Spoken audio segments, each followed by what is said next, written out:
Assalamu alaikum. Hello everyone. Welcome to Tanjai Arsuவை.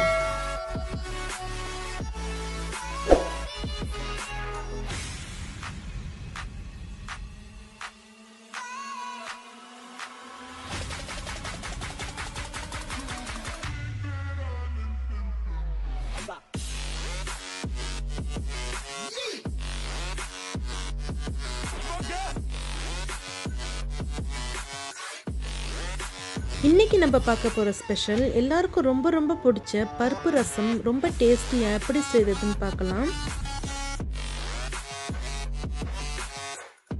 அதுக்கு first 1 cup துவரம்பருப்பை தண்ணியில போட்டு 20 நிமிஷத்துக்கு ஊற வச்சுக்கோங்க. தண்ணியை நல்லா வடிச்சிட்டு பிரஷர் குக்கர்ல சேர்த்துருங்க. அதில் 1/4 டீஸ்பூன் மல்லித்தூள் சேர்த்துக்கோங்க, 1/4 டீஸ்பூன் ஜீரகத்தூள், 1/4 டீஸ்பூன் வெள்ளை மிளகுத்தூள் சேர்த்துருங்க, 1/4 டீஸ்பூன் மஞ்சத்தூள் சேர்த்துக்கோங்க, 5 பல் பூண்டு சேர்த்துக்கோங்க, கொஞ்சமாக உப்பு சேர்த்துக்கோங்க, பருப்பு முழுகிற அளவுக்கு தண்ணி ஊற்றிக்கோங்க. பருப்பை 15 நிமிஷத்துக்கு நல்லா சாஃப்டாக வேகிற அளவுக்கு வேக வச்சிருங்க. பருப்பு நல்லா சாஃப்டாக வெந்துடுச்சு. இதே மாதிரி இருக்கணும்.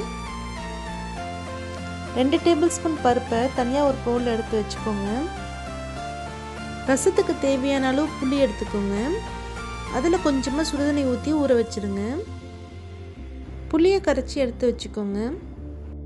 ரசத்துக்கு தேவையான பொருட்கள் 10 பல் பூண்டு, 3 பச்சை மிளகாய் எடுத்துருக்கேன், கருவேப்பிலை எடுத்துருக்கேன், 3/4 டேபிள் ஸ்பூன் ஜீரகம் எடுத்துக்கோங்க, 1 டேபிள் ஸ்பூன் மல்லி எடுத்துக்கோங்க, 1 டேபிள் ஸ்பூன் கருப்பு மிளகு எடுத்துக்கோங்க, 1/2 டீஸ்பூன் அளவு மஞ்சத்தூள் எடுத்துக்கோங்க, தேவையான அளவு உப்பு எடுத்துக்கோங்க.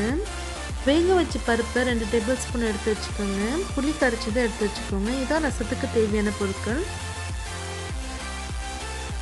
மிக்ஸி ஜாரில் ஜீரகம், மிளகு, மல்லி எல்லாத்தையும் சேர்த்து நல்லா ஃபைன் பவுடராக அரைச்சி எடுத்துக்கோங்க. அதில் பச்சை மிளகாய் சேர்த்துக்கோங்க, பூண்டு பல்லை சேர்த்துக்கோங்க, லைட்டாக அரைச்சி எடுத்துக்கோங்க. இந்த மாதிரி இருக்கணும். இப்போ கரைச்சி வச்சுருக்க புளி தண்ணியில் சேர்த்துருங்க. எடுத்து வச்ச 2 டேபிள் ஸ்பூன் பருப்பு சேர்த்துக்கோங்க, உப்பு சேர்த்துக்கோங்க,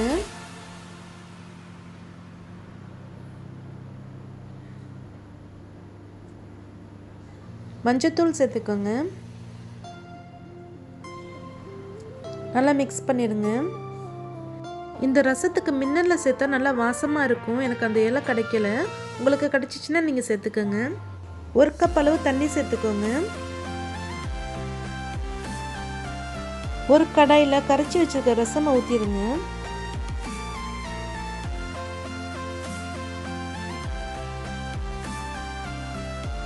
ரசம் லேசாக சூடு வந்து இந்த மாதிரி லைட்டாக பபிள் வரணும். ரொம்ப நேரம் ரசம் கொதிக்கக்கூடாது, அப்புறம் டேஸ்ட் மாறிடும்.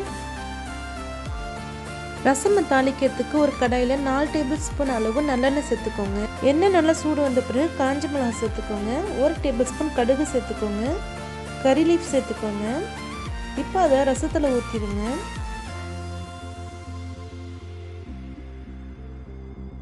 ஃபைனலாக மல்லிக்கீரை சேர்த்துக்கோங்க. எல்லாத்தையும் சேர்த்து நல்லா மிக்ஸ் பண்ணிடுங்க. சூப்பரான ரசம் ரெடி ஆயிடுச்சு.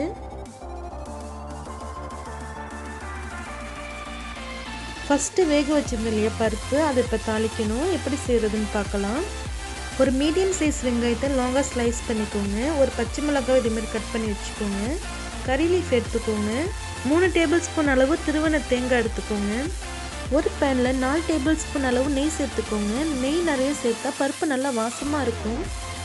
அதில் 2 டேபிள் ஸ்பூன் அளவு எண்ணெய் சேர்த்துக்கோங்க. நல்லா சூடு வந்த பிறகு வெங்காயத்தை சேர்த்துடுங்க, பச்சை மிளகாயும் சேர்த்துடுங்க, கருவேப்பிலையும் சேர்த்துடுங்க. கோல்டன் கலருக்கு மாறுற அளவுக்கு நல்லா ஃப்ரை பண்ணிக்கோங்க. இதை பருப்பில் சேர்த்துடுங்க. சேர்த்து நல்லா மிக்ஸ் பண்ணிடுங்க.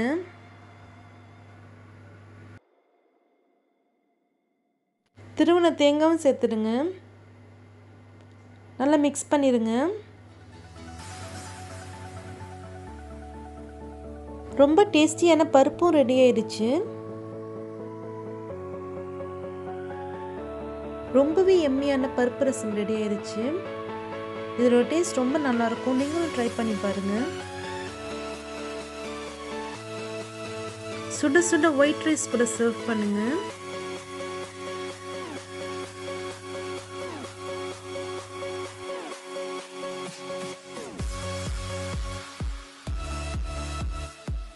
அது கூடவே பருப்பும் வச்சுக்கோங்க. இதுக்கு சூப்பரான காம்பினேஷன் பொட்டேட்டோ ஃப்ரை, ரொம்ப நல்லா இருக்கும்.